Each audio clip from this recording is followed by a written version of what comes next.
A Case of Identity. The characters in this story were Sherlock Holmes, who was the main detective, and he was the one that put all the pieces together in the case. There was Dr. John H. Watson, who was the doctor that was always there to help Holmes, but he wasn't very much help because he mostly just learned from him. There was Mary Sutherland, who was a typist, and she was Mrs. Windibank's daughter and Mr. Windibank's stepdaughter. She was the victim of this whole case, and she was only about 5 months younger than her stepfather. Mr. James Windibank, who was also Hosmer Angel, was Mrs. Windibank's husband, and as I said, he showed himself as Hosmer Angel, who was trying to marry Mary Sutherland. He was only about 30 years old, and he was a sturdy, middle-sized, and clean-shaven man. Mrs. Windibank was Mary Sutherland's mother, and she helped him make the plot and make the whole story up about him being Hosmer Angel. In the plotline, I said the exposition firstly, and in the exposition I said the characters, as I said before in the slide before, and the setting, which was in Holmes' office the whole time. The rising action was that Mary Sutherland comes into Holmes' office and tells him how she can't find her ex-fiance who she met and fell in love with, and she includes many details, and some of these details are how he was a very shy man, and he never really would like to meet in public, or he never liked to take walks in the morning.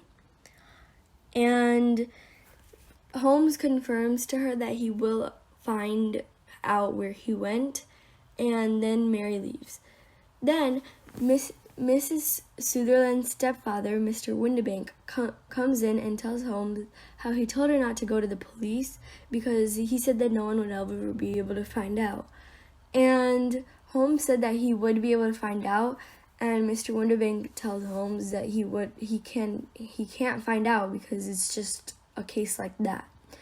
And Holmes finds that as very rude, so Mr. Windibank gets up to leave, but Holmes stops him, and now for the climax, Holmes tells Mr. Windibank that he solved the case. Mr. Windibank tells him to prove it, and Holmes says that Mr. Windibank showed himself as Hosmer Angel for Mary's money so that he could marry her and take all of her money, and so she wouldn't think of any other guy. He also describes how the love letters that Hosmer sent to Mary had been written with the same typewriter that Mr. Windibank wrote with at his work. Mr. Windibank got mad and raged out of his office, and Holmes said that, before he left, Holmes said what he did was worth getting beaten up for. Then Watson asks Holmes how he figured all that out, and Holmes said that all of these details that went through his brain were not small details. They were huge. They were a huge part of solving this case. That was the following action. Now for the resolution.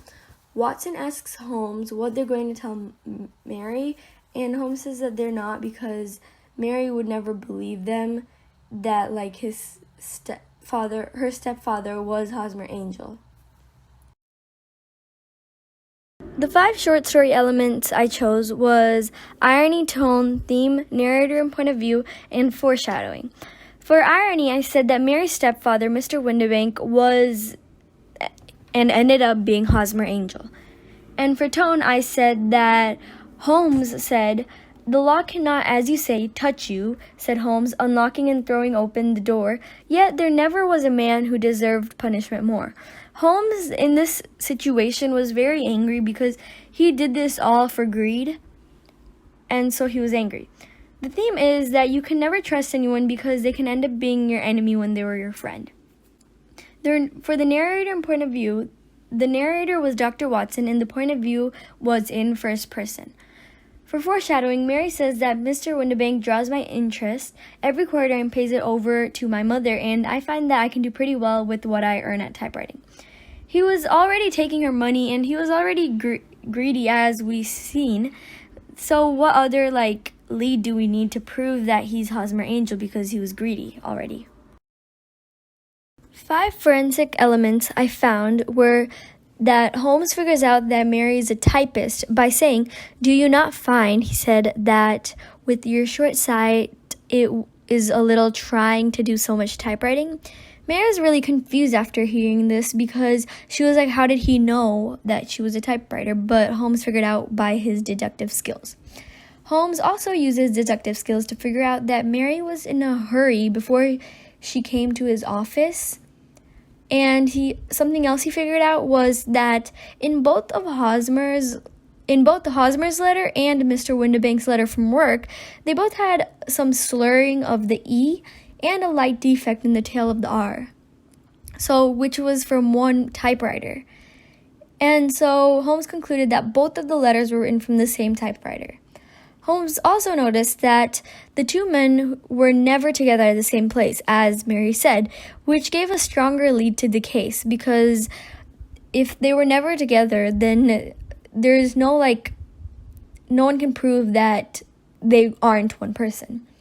Holmes also noticed how Hosmer must have had a strong objective to behave in this shy way, because he didn't want to go on walks during the day with Mary, or he didn't want to meet in public because he was as Mary said, he was shy, or he was just didn't want people to see that it was not Hosmer, it was her stepfather.